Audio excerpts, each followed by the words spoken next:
नमस्कार all my friends, welcome to new Chardham यात्रा updates.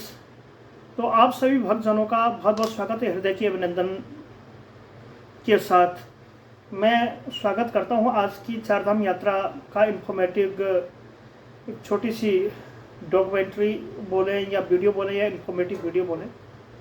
जैसे आप सभी भक्तजनों को पता है कि उत्तराखंड के चारधाम श्री यमुनोत्री जी 10 मई को खुल गए कपाट, गंगोत्री जी को भी 10 मई को खुल गए कपाट, श्री केदारनाथ जी सुबह 6:30 बजे 10 मई को कपाट खुल चुके हैं और आज यानी कि 12 मई को श्री बद्रीनाथ जी के कपाट खुल चुके हैं भक्तजनों के लिए। तो देश के कोने कोने के जितने भी भक्तजन हैं आज से इन पावन पुनीत धामों की यात्रा के लिए बिल्कुल जा सकते हैं। मगर क्या वो ज़रूरी चीज़ें हैं, क्या वो स्पेशल सी टॉक्स हैं जो आपको यात्रा करने से पहले जान लेनी चाहिए। बहुत सारे टूरिस्ट के माध्यम से भी पिछले साल आपने यात्रा करी होंगी, तो उसी क्रम में उसी सिलसिले में आज की जो ये वीडियो हमारी है ये आपकी काफ़ी काम आने वाली है।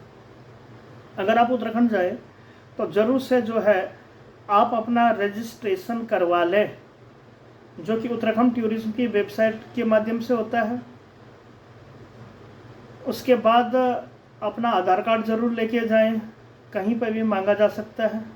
बिना रजिस्ट्रेशन के बिल्कुल भी मत जाएं, क्योंकि अगर आप आधे रास्ते तक जाएंगे भी कहीं पे चेकिंग भी होता है या कहीं पे आप निकल भी जाते हैं या बसेस वगैरह वगैरह में आप जाते हैं, तो आप ज़रूर से जो है अपना रजिस्ट्रेशन बनवा लें।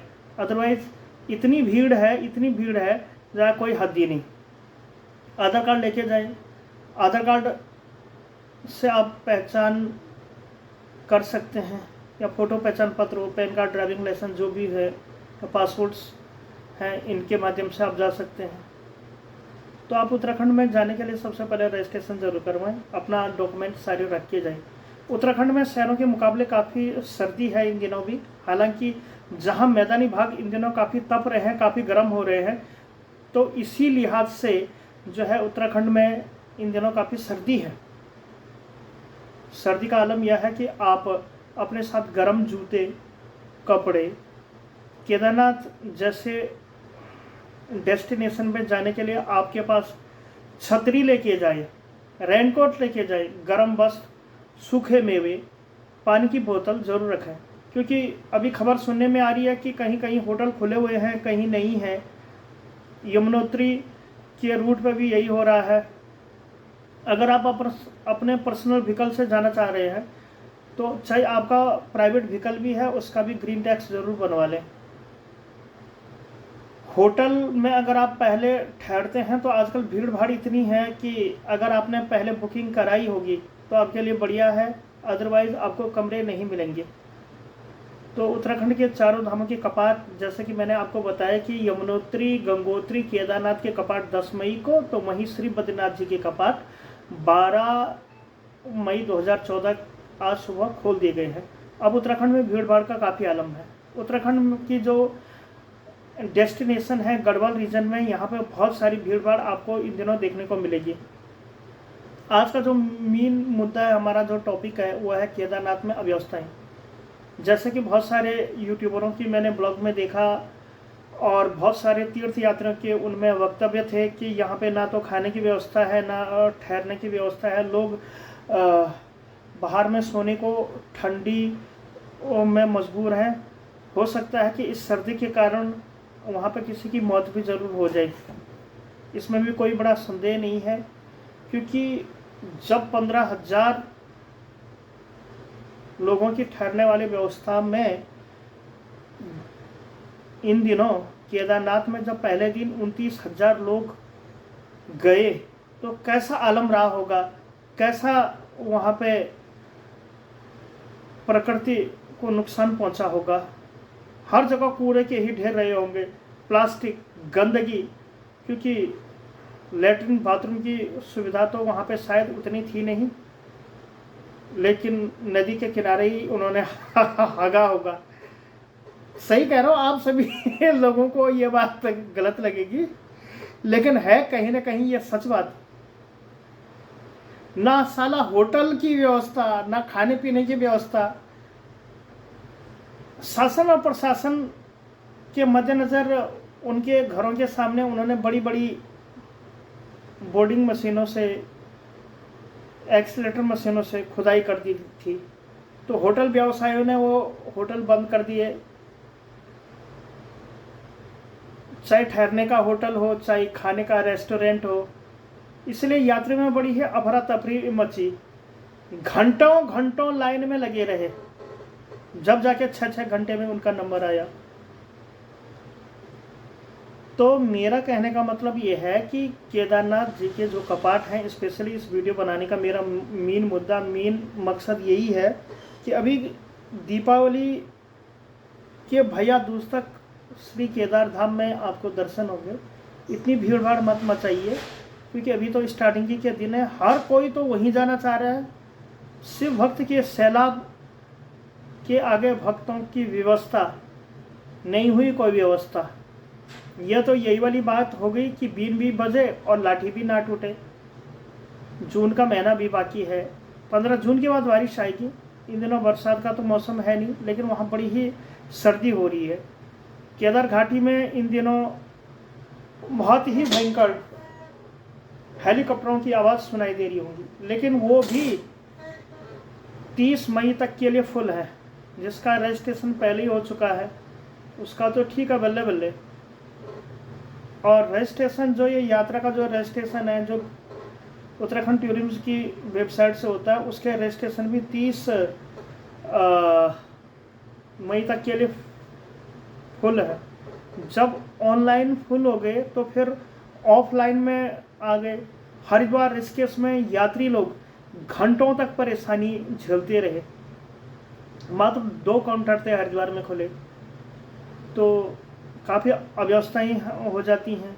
केदारनाथ आने से पहले या चारधाम आने से पहले ये देख लें कि भगदड़ी में अपना सामान पैक मत कीजिएगा। किसी यूट्यूबर की वीडियो को देखते हुए ये मत कह देना कि हाँ भाई चलो केदार, चलो बद्री, चलो यमुनोत्री, चलो गंगोत्री। अरे उत्तराखंड की तो बहुत सारी ऐसी भौगोलिक दिशाएं हैं जो अभी आप सभी लोगों को नहीं पता। उत्तराखंड में और भी जगह है। आप कुमाऊं रेंज जा सकते हैं, देहरादून जा सकते हैं, हनोल जा सकते हैं, नैनीताल जा सकते हैं, आप घोड़ाखाल जा सकते हैं, नीम करोड़ी धाम है वहाँ पे। पिथौरागढ़ की खूबसूरती को आप एंजॉय कर सकते हैं। साथ के साथ उत्तराखंड में चिरबिटिया आप जा सकते हैं। साथ के साथ उत्तराखंड में कई एक ऐसे जगह हैं जहाँ के दर्शन आपको करने चाहिए। जहाँ केदारनाथ में अव्यवस्थाओं का बोलबाला रहा, तो वहीं यमुनोत्री में भी लोगों ने हल्ला बोला। हालांकि सबसे अच्छी सुविधा मुझे जो लगी वो या तो गंगोत्री धाम में, क्योंकि रोड टू रोड बिल्कुल लगा हुआ है। वहीं बद्री धाम का भी यही हाल है, वहाँ पर भी आज से कपाट खुलने हो गए हैं। शुरू में क्या होता है कि जो होटल खुले हुए भी हैं उनमें रेट बहुत ज़्यादा हाई हो जाते हैं। बहुत सारी लोगों को समय पे उपलब्ध चीज़ें नहीं हो पाती हैं।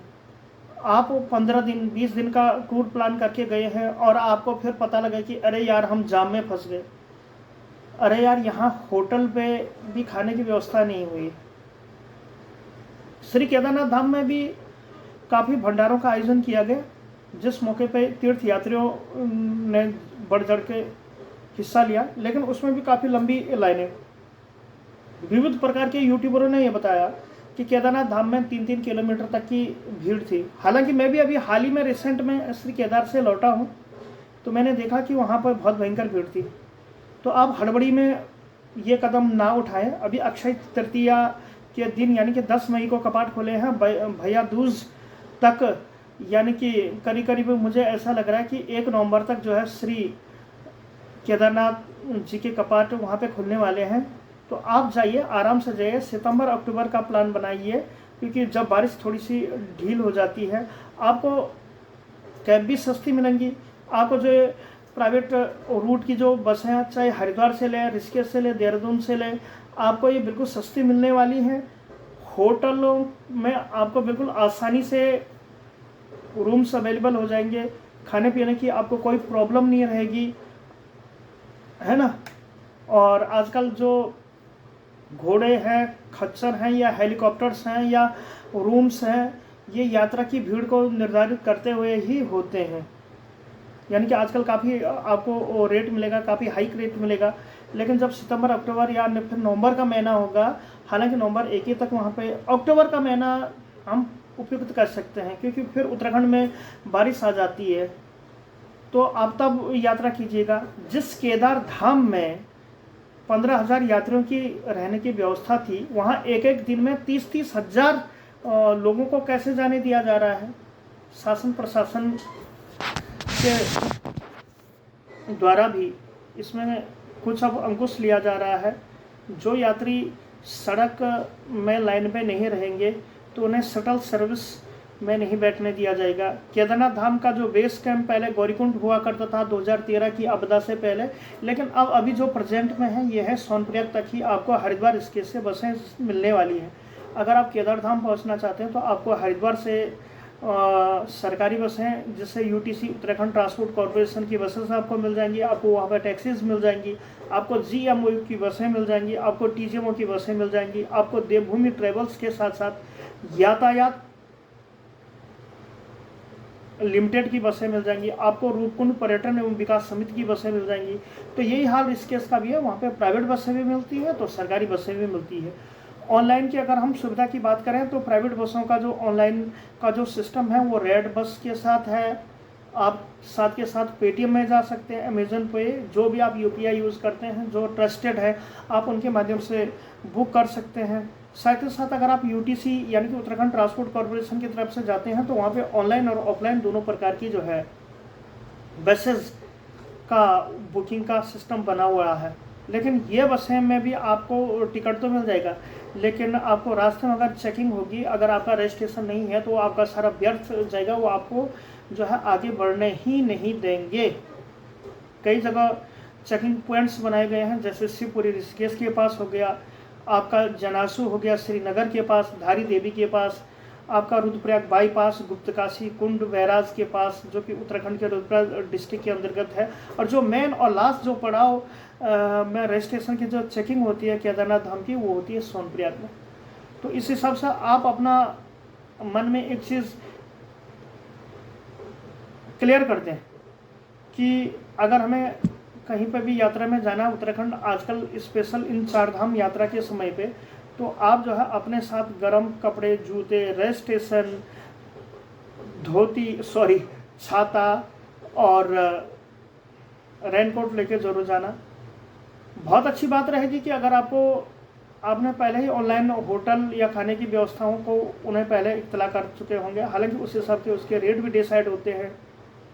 जहाँ केदारनाथ में इन दिनों एक कमरा 15 से 20 हज़ार रुपये का मिल रहा है, लोगों से मैंने सुना है, हालांकि मैं रुका नहीं था, डेली तो हम वहाँ जाते हैं नहीं।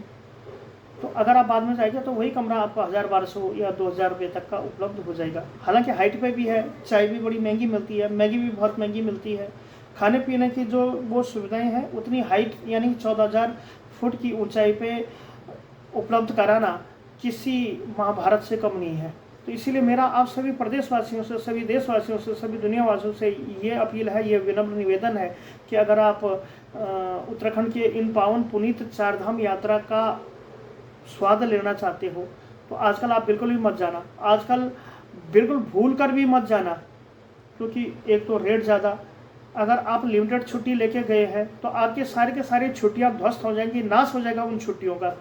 आप स्वयं परेशान हो गए, अरे बाबा क्या परेशानी है, जाम में फंसे रहोगे, खाने को नहीं मिलेगा। और अगर आप निकलना भी चाहेंगे तो सड़कें इतनी सकरी हैं, हालांकि रुद्रप्रयाग या फिर जोशीमठ तक तो ठीक है, उसी हिसाब से यमुनोत्री गंगोत्री का जो रूट है, चाहे हरिद्वार से लगा दें, हरिद्वार से उत्तरकाशी वाया नरेंद्र नगर चंबा होते हुए तो उत्तरकाशी के भटवाड़ी तक तो ठीक है, लेकिन उसके बाद सड़कें नैरो हो जाती है, सकरी हो जाती है। तो वही यमुना घाटी का भी हाल है। यमुनोत्री में जब आप जाते हैं, चाहे आप देहरादून, पुरोला, ब्रह्मकाल होते हुए आ जाएं, ब्रह्मकाल यमुनोत्री का बोर्डिंग पॉइंट है, वहाँ से आगे आपको फिर कच्ची सड़क मिलेगी, या फिर आप देहरादून से होते हुए, मसूरी से होते हुए चंबा, चिन्याली सौट, धरासू बैंड और फिर ब्रह्मकाल जाते हैं तो उस आगे आपको बिल्कुल सड़क नैरो मिलेगी, सकरी मिलेगी। तो जब आप के उत्तराखंड जाना चाह रहे हो तो बिल्कुल भी आप ये मत समय के भरोसे मत रहना, क्योंकि एक्चुअल में जो ये धामों का जो ये सिस्टम होता है ये एक फिक्स क्राइटेरिया में चलता है। मंदिर समिति, बद्री केदार मंदिर समिति के माध्यम से यहाँ पे होता ये है कि मंदिर को जैसे सुबह 5 से लेकर दोपहर के 12 बजे तक चालू रख दिए जाते हैं, फिर 12 से 2 गर्भगृह में सफाई होती है। इतने लोग आ रहे हैं, इतना मेवा चढ़ा रहे हैं, इतनी फूल मालाएँ चढ़ा रहे हैं, उनकी साफ सफाई होने में भी समय लगता है। फिर शाम को 5 से लेकर 7 बजे तक बंद रहता है और फिर 7 से लेकर रात के 11 बजे तक चलते रहती है, और फिर 11 से सुबह 4 ब्रह्म मुहूर्त में कपाट बंद रहते हैं और सुबह 4 बजे से ही जो है लाइनें लगती हैं। लेकिन मैंने माताओं से, बहनों से, काफ़ी यूट्यूबर्स की ब्लॉग्स देखी तो उनमें यह दिखाया जा रहा है कि लोग घंटों तक जो है लाइन में पड़े हुए हैं। चाहे आपका बद्रीनाथ धाम हो, यमुनोत्री हो, गंगोत्री हो। उत्तराखंड के हिल स्टेशन तो बहुत सारे हैं, आप बहुत कहीं जा सकते हैं। आप टिहरी डैम जा सकते हो, आप कानाताल जा सकते हो, आप उत्तराखंड की उस नैसर्गिक और नेचुरल को दिखाने के लिए जगह जगह जा सकते हो। लेकिन इन दिनों अगर आप समय पे नहीं आए तो श्री बद्रीनाथ केदारनाथ आप बिल्कुल भूल कर भी मत जाना, क्योंकि खाना इतना महंगा है, अव्यवस्थाओं का बोलबाला है, इतनी गंदी हवाएं वहाँ पे चले जाए कोई हद ही नहीं। विविध प्रकार के लोग हैं, कुछ रो रहे हैं, कुछ चिल्ला रहे हैं, कुछ चित्कार रहे हैं और ये कह रहे हैं कि हे बाबा केदार का गुड़िया में तीर द्वार। तो इसीलिए सभी लोगों से विनम्र निवेदन है कि ज़्यादा हड़बड़ी ना मचाएं, क्योंकि अगर आपने ज़्यादा हड़बड़ी मचाई तो वो आप ही के लिए घातक होगा, आप ही का विनाश का कारण वो बनेगा। तो इस ब्लॉग में इतना ही। उत्तराखंड 4 धाम यात्रा और उससे जुड़े हुए बहुत सारे पहलुओं पे भी अभी बिंदु बहुत सारा प्रकाश डालना है, तो आप आगे बने रहिएगा और देखते रहेगा हमारी खास प्रस्तुति हेलो गढ़वाल की, जो कि उत्तराखंड 4 धाम यात्रा और उससे जुड़े जो नियम हैं उसी का प्रतिरूप आपको दिखाई देगा। धन्यवाद, नमस्ते।